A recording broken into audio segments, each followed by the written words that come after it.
Hello friends. पिछले class में जो है ये जो पहला क्लास था हमारा उसमें हमने letter, vowel, consonant, word, sentence and part of speech को पढ़ा था। और पार्ट्स ऑफ स्पीच में जो पहला था नाउन था। तो आज हम नाउन को पढ़ेंगे। और हमने पिछले वीडियो में जैसे आपको बताया था कि हमारा इस सीरीज का मेन पर्पस ये है कि ग्रामर को लेकर के आपके मन में जो भी फियर है उसको खत्म करना। जो भी लोग पहला वीडियो नहीं देखे होंगे उसको देख लीजिएगा, इसके बाद इस पे आइएगा तो आपको अच्छा कनेक्ट कर पाइएगा। तो मेन पर्पस यही है हमारा कि आपको इंग्लिश का डर खत्म करना है। चाहे आपको इंग्लिश लिखने लिखने में या बोलने में या चाहे किसी कॉम्पिटिटिव एग्जामिनेशन में जो ग्रामर का रोल होता है उससे आपको डर लगता है।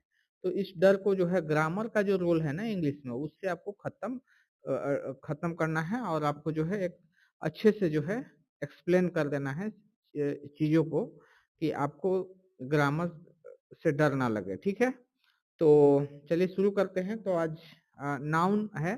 तो नाउन का तो हमने कल परिभाषा बताया था पिछले वीडियो में। फिर से जान लीजिए क्या है। Noun is a naming word. Noun is a naming word. तो नेमिंग वर्ड में किसका? एक व्यक्ति या जानवर या स्थान या वस्तु, मतलब दुनिया में कुछ भी नाम लीजिए। ठीक, जो भी वस्तुएं हैं उसका चीजें हैं, सबके कुछ ना कुछ नाम है। उन्हीं उसके नामों को ही नाउन कहते हैं। ठीक है, उन नामों को ही, मतलब अगर आप कुछ सोच पा रहे हो, मतलब मैं दिमाग में कुछ सोचा तो उसका चित्र बनता है।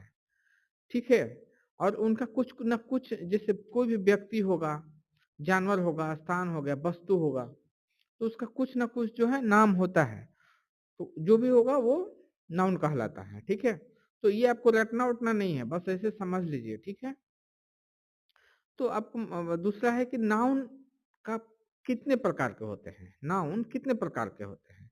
नाउन जो है इसके 5 भेद है। ठीक है, प्रॉपर नाउन, इसको हिंदी में बोलते हैं व्यक्तिवाचक संज्ञा। कॉमन नाउन, इसको बोलते हैं जातिवाचक संज्ञा। कलेक्टिव नाउन, इसको बोलते हैं समूहवाचक संज्ञा। मटेरियल नाउन, इसको बोलते हैं द्रव्यवाचक संज्ञा। अब्स्ट्रैक्ट नाउन, इसको बोलते हैं भाववाचक संज्ञा। तो हम एक एक को थोड़ा सा पढ़ लेते हैं कि क्या है ये प्रॉपर नाउन, कॉमन नाउन, ये सब। तो प्रॉपर नाउन, तो प्रॉपर नाउन क्या है? A proper noun is the name of a particular person. Particular यह जो है ना, पर्टिकुलर याद रखिए, पर्टिकुलर पर्सन, एनिमल, प्लेस और थिंग। जो नाउन होता है ना, जो नाउन है तो उसमें अगर पर्टिकुलर है, किसी भी पर्टिकुलर पर्सन का या एनिमल का या प्लेस और थिंग का नाम है, वो प्रॉपर नाउन कहलाता है। तो इसको एग्जाम्पल से समझेंगे तो अच्छा है। जैसे राम, तो राम किसी एक व्यक्ति का नाम है, इससे पता चल रहा है कि हाँ ये पर्टिकुलर राम है। अगर सीता बोलते हैं या टॉम या लूसी, जैसे पटना बोलते हैं तो ये पर्टिकुलर शहर का नाम इंगित कर रहा है। इंडिया बोलते हैं तो पर्टिकुलर कंट्री का नाम दिखा रहा है। गंगा, तो ये पर्टिकुलर रिवर का नाम बता रहा है। जैसे मंथ हो गया मार्च में, या किसी दिन का जो संडे, लाल किला, Red Fort, the India Gate. तो ये कोई भी जो पर्टिकुलर वस्तु, जानवर, स्थान, व्यक्ति, उसका अगर नाम हो तो ये प्रॉपर नाउन कहलाता है। फिर आया दूसरा है कॉमन नाउन। कॉमन नाउन क्या है? A common noun denotes a name given in a common to every person और थिंग द सेम क्लास और काइंड। ठीक है, जैसे मैं बोलता हूँ बॉय, अगर मैं बॉय बोलूंगा तो बॉय जो है किसी राम या किसी मोहन या किसी सोहन या किसी अब्दुल को इंगित नहीं कर रहा है। बॉय एक कॉमन है, सबके लिए, एक पूरा जो है सबके लिए इस्तेमाल हो रहा है। उसकी एक जाति के लिए ही इस्तेमाल हो रहा है बॉय का। गर्ल उसी तरह से न सीता, रीता, गीता, लूसी के लिए नहीं हो रहा है। कई इसी तरह मैन बोलूंगा तो जितने सारे मैन है वो सबके लिए हो रहा है। वोमैन जो है सबके लिए। काऊ में किसी पर्टिकुलर गाय की बात नहीं है।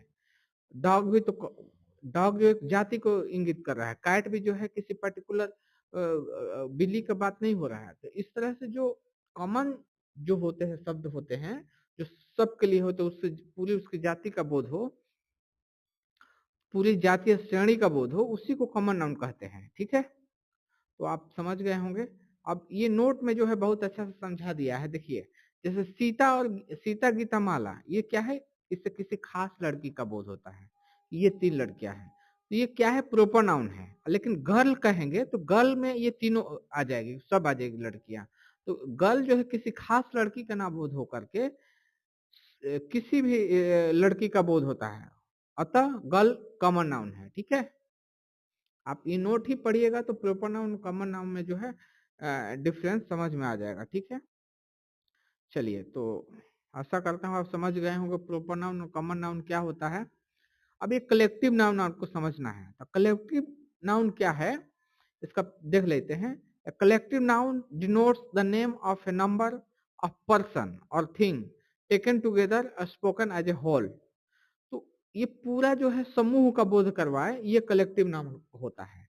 जैसे मैं बोला क्लास, क्लास, तो क्लास में जो है ये समूह का बोध करा रहा हो। समटाइम आपको कंफ्यूजन होगा कि ये कहीं कॉमन नाउन और कलेक्टिव नाउन में क्या डिफरेंस है।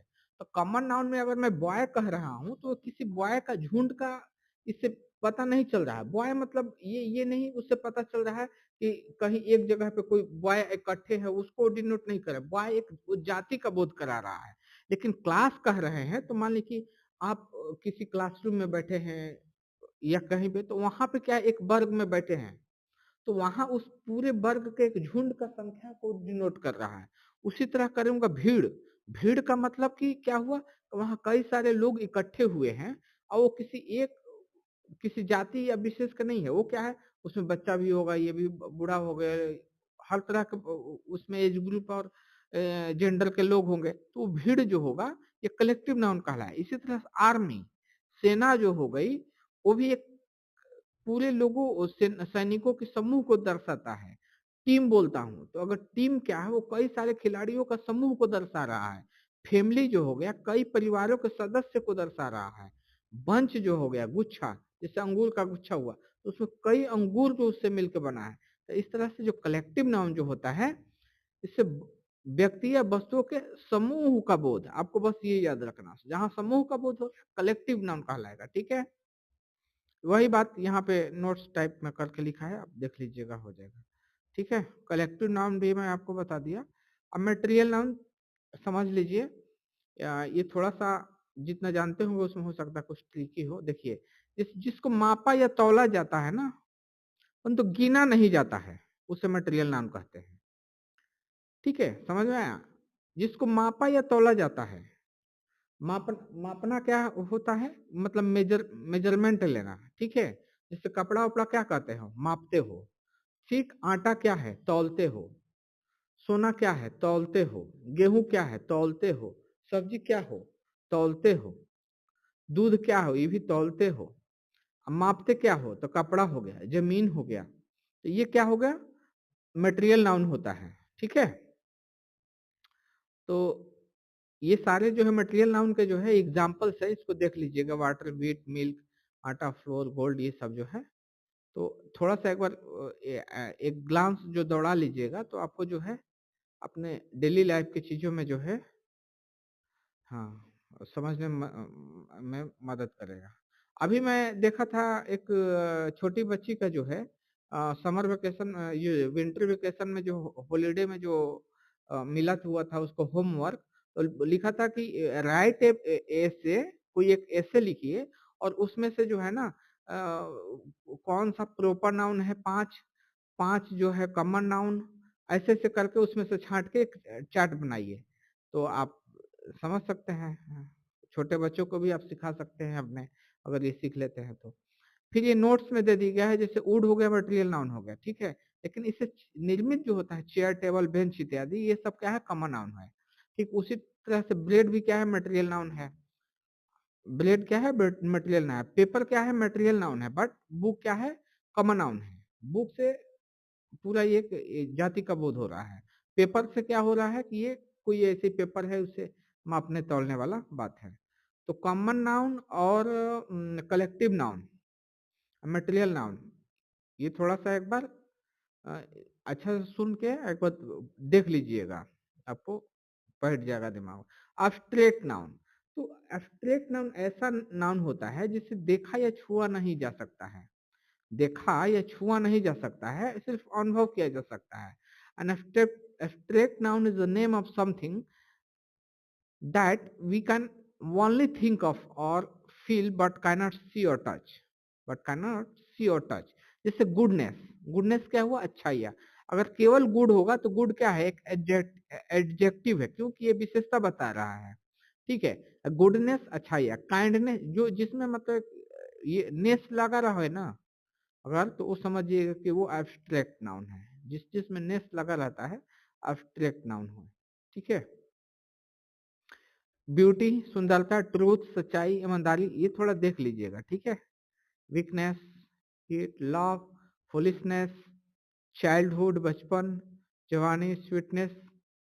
ठीक है, ये एब्स्ट्रैक्ट नाउन कहलाता है। ठीक है, तो ये एक दो चीजें ये है, आर्ट्स एंड साइंस का नाम भी जो है एब्स्ट्रैक्ट नाउन है। आर्ट्स एंड साइंस का नाम एब्स्ट्रैक्ट नाउन है, जैसे ग्रामर हो गया, फिजिक्स हो गया, केमिस्ट्री हो गया, म्यूजिक हो गया, हिस्ट्री हो गया, ये सब जो है एब्स्ट्रैक्ट नाउन है। तो अभी जो आपने पढ़ा ये एक ट्रेडिशनल जो है क्लासिफिकेशन ऑफ नाउन था। अगर कहीं कभी एग्जाम में आपको पूछे तो वही लिखना है, लेकिन अभी मॉडर्न क्लासिफिकेशन ऑफ नाउन आया है। इन केस अगर एग्जाम में कहीं पूछेगा कि model as per the modern classification of noun what are the kind of noun, noun के कितने भेद हैं, तो इसमें तीन ही भेद हैं।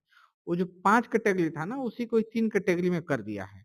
तो इस 3 कैटेगरी किया है, तो ये समझने में बहुत कुछ मुश्किल नहीं है, ये वही है, बस इसको ऐसे कर देखिए। प्रोपर नाउन हो गया व्यक्तिवाचक संख्या, ये काउंटेबल और अनकाउंटेबल कर दिया है। प्रोपर नाउन तो जो पढ़े हैं वही सेम, ये काउंटेबल और अनकाउंटेबल कर दिया है। काउंटेबल और अनकाउंटेबल में कर दिया है ना, यहाँ पे एक चार्ट बना दिए हैं, इसी समझ जाइए कि ये क्या है। देखिए, बाकी आपको बताने की जरूरत, जैसे कॉमन नाउन और कलेक्टिव नाउन को जो है ना काउंटेबल किया, मैंने जिसको गिना जा सकता है और जिसको नहीं गिना जा सकता है। तो आपने देखा कि एब्स्ट्रैक्ट नाउन को भी नहीं गिना जा सकता है। मटेरियल नाउन के भी डिफिनेशन में आपने पढ़ा था कि जिसको मापा या तौला जा सकता है, गिना नहीं जा सकता है, यानी अनकाउंटेबल है, तो वो भी क्या होगा, ये अनकाउंटेबल हो जाएगा। तो material noun and abstract noun ये हो गया uncountable, and common noun and collective noun ये काउंटेबल नाउन हो गया। और बाकी सारे जो एग्जांपल्स हो गए, ये दोनों में जो है बढ़ जाएगा, माने कॉमन नाउन और कलेक्टिव नाउन का कोई भी एग्जांपल होगा, it will be come under the countable noun. और material noun and abstract noun का जो एग्जांपल्स हो गए, that will be come under the uncountable noun. ठीक है, तो इसको देख लीजिएगा। और प्रोपर नाउन तो प्रोपर नाउन है, जैसे एज इट इज, तो प्रोपर नाउन यहाँ लिख देते हैं प्रोपर नाउन। तो यही 3 हो गया आपको, इसका ये हो गया बाइफरकेशन जो पहले से, तो जो पढ़े हो वही है, बस इसको ये अपना एक अलग तरीके से ये कहने का तरीका है, इनका अलग तरीके से चीजों को रखने का एक तरीका है। ठीक है, और ठीक है, आज का एक बहुत ही इंटरेस्टिंग प्रोनाउन, सर्वनाम क्या है। तो सर्वनाम क्या होता है, इसको एक एग्जांपल देता हूँ। जैसे सर्वनाम क्या होता है, ऐसे पहले जो लिखा है वो पढ़ देते हैं। Pronoun is a word use in place of noun, pronoun is a word use in place of noun. तो सर्वनाम क्या है, जैसे किसी से जो आप बातचीत करते हो, इंट्रोड्यूस करते हो किसी से अपने आप को, या किसी और को, या किसी चीज के बारे में किसी से बताते हो, तो पहली बार तो उसका नाम लिखते हैं, बोलते हैं जैसे कि देखो ये मोहन है, इसका नाम मोहन है, तब बार बार फिर मोहन है, फिर दूसरी बात लिखेंगे कि मोहन है, यह बहुत ही होशियार है, यह पटना में रहता है, नहीं वह पटना में रहता है, वह इस क्लास में पढ़ता है, उसके माता पिता का नाम ये है। तो वह, यह, उसके, ये सारे जो चीजें, ये हो गया प्रोनाउन। तो पहली बार जो हम नाउन का इस्तेमाल करते हैं, और भाषा में क्या है कि जब एक ही चीज को बार बार रिपीट ना करे, और बार बार रिपीट ना करे, और बार बार रिपीट करने से भाषा को जो है थोड़ा इंटरेस्टिंग बनाने के लिए, तो उसी को जो जैसे मैं बोलूंगा कि ये राम है, ये राम 10 क्लास में पढ़ता है, राम बगीचा जाता है, राम खेलता है, राम दौड़ता है। तो पहली बार राम बोलिए, बाकी वह, उसको, इसके, वो जो दूसरी बार जो इस्तेमाल होता है वो प्रोनाउन होता है। ठीक है, और बार-बार नाम लेने से वो गलत मतलब ग्रामेटिकली जो है उसको गलत कहा जाता है। तो यही है प्रोनाउन। एग्जाम्पल्स देख लीजिए, जैसे राम इज ए बॉय, तो अगले बार क्या होगा, राम तो पता चल गया ही इज ऑनेस्ट, तो ही किसके लिए है, राम के लिए है। राम एक अच्छा लड़का है और वह ईमानदार है। जैसे Sita is a girl, she is beautiful, वो सीता एक लड़की है और वह ब्यूटीफुल है। दूसरी बात फिर सीता इज ए ब्यूटीफुल नहीं लिखाएगा। I have a pen, it is rain, तो पेन के लिए जो है यहाँ इट आया है। ठीक है, तो ऐसे आप देख लिए, प्रोनाउन भी आपने देख लिए। और ये प्रोनाउन को जो है यहाँ पे देख लीजिए, जो इम्पोर्टेंट प्रोनाउंस है, जैसे I, me, mine, we, us, ours, you, yours. ठीक है, ये सारे जो है प्रोनाउंस है, एक बार देख लीजिएगा। अब हमेशा याद रखिए ये क्या है, ही जो आता है ना प्रयोग, पुरुष जाति के लिए होता है। सी जो है स्त्री जाति के लिए होता है। इट का जो प्रयोग होता है या तो वस्तु या छोटे जानवर के लिए होता है। दे का प्रयोग जो है प्लूरल नाउन के बदले, दे जो होता है प्लूरल नाउन के बदले आता है। ठीक है, और नेक्स्ट ये एडजेक्टिव। एडजेक्टिव क्या है, विशेषण। विशेषण का क्या है, विशेषता बताना। तो ये विशेषता किसका बतलाएगा, दो चीज का, नाउन और प्रोनाउन का। तो an adjective is a word that qualifies a noun or pronoun.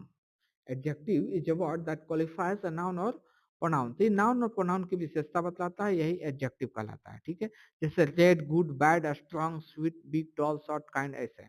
इन वाक्यों को देखें, Mohan is a, Mohan is tall, this car is red, Ram is a good boy, he is kind. Okay, तो ये सब है। ठीक है, तो जैसे अब कहेंगे, जैसे बताया क्या मैंने, नाउन और प्रोनाउन का जो विशेषता बताता है वो एडजेक्टिव कहलाता है। ठीक है, तो मोहन इज टॉल, टॉल क्या क्या बोला है, मोहन की विशेषता बता रहा है कि मोहन कैसा है, तो टॉल है। दिस कार इज रेड, तो कार कैसी है, तो रेड है, लाल है। तो ये कार की विशेषता बता रहा है कि कार लाल है। Ram is a good boy, तो राम कैसा लड़का है, तो एक अच्छा लड़का है, तो राम की विशेषता बता रहा है। ही इज ए काइंड, वह दयालु है, तो कौन वह क्या है, तो दयालु है। तो ये सारे जो वर्ड्स आए ये क्या है, एडजेक्टिव है। ठीक है, यहाँ कुछ एडजेक्टिव के जो है कुछ एग्जांपल्स दिए हुए हैं, आप देख लीजिएगा, एक बार पढ़ लीजिएगा। ठीक है, लो पॉज करके ये सारे जो एडजेक्टिव का एग्जांपल देख लीजिएगा। ठीक है, तो एडजेक्टिव भी आपने देख लिया। तो चलिए आज इतना ही करते हैं, कल जो है वर्ब और आगे की चीजें हम मैं कंप्लीट कर लूंगा।